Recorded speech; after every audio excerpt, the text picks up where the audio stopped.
Did you know that the average middle-class Indian will spend over 50% of their entire working life working purely to make banks rich? Think about it. You studied hard, landed a great job, and your salary is hitting your account every month. But why does it still feel like you are standing in the exact same place? Welcome to the EMI Trap, the silent wealth killer keeping the Indian middle class permanently broke. In this video, we are going to expose the brutal mathematics behind the major purchases we are told to make, the 30-year home loan and the luxury SUV.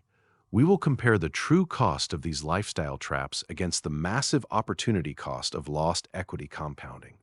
By the end of this video, you will know the exact mathematical difference between the middle-class trap and the stealth wealth mindset of the top 1%. More importantly, you will have a clear roadmap to turn your current salary into a 1 crore asset. Let's start with one of the fastest ways to destroy wealth in India, buying an expensive status SUV on EMI. In our society, driving a 25 lakh luxury car is seen as the ultimate sign of success. But the math tells a completely different story.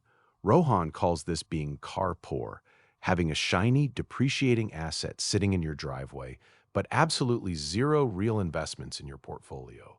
When you buy that 25 lakh car, the moment you drive it out of the showroom, its value drops.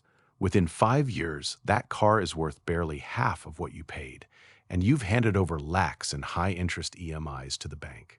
Now, let's look at the opportunity cost, a concept every wealth builder must master.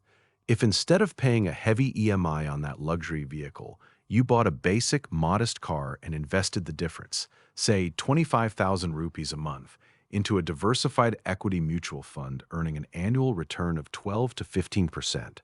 Over 15 years, that invested difference doesn't just save you money, it compounds into over 1.2 crore in wealth.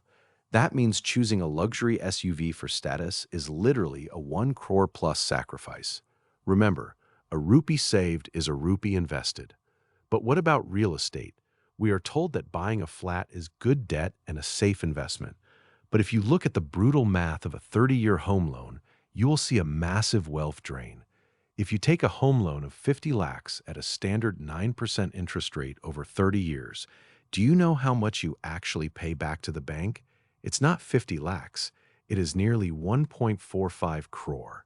You are paying almost 1 crore rupees in interest alone, nearly double the value of the house itself. While you are struggling to make your EMIs, the bank is compounding its wealth using your hard work. This is why Rohan advises investors to carefully evaluate the buy versus rent debate. If renting a home in your city is significantly cheaper than the monthly EMI, renting and aggressively investing the difference in equity SIPs creates a far superior financial yield over the long term. Don't let societal pressure trick you into making the bank rich while you remain house rich but cash poor. So, how do we break free from this cycle? It starts with the roadmap to your first crore and the most important milestone, saving your first 10 lakhs. Rohan often says that the first 10 lakhs is the most brutal, grueling part of your financial journey. Why?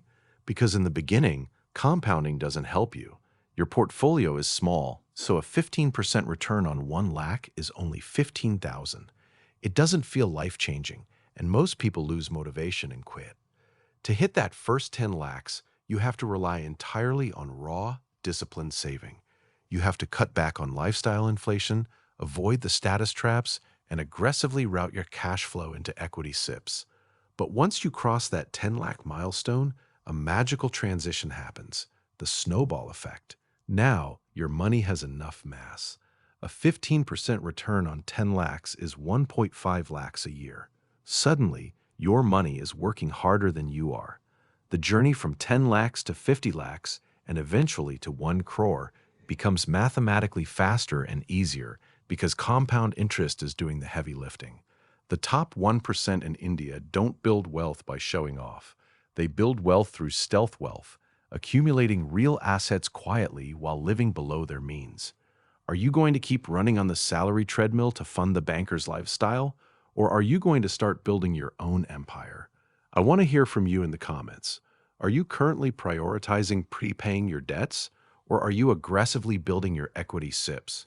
If you want to decode more hidden truths of Indian personal finance and escape the middle-class traps, make sure to hit that subscribe button, turn on notifications, and share this video with someone who needs a financial reality check. Until next time, keep your rupees working for you. Namaste.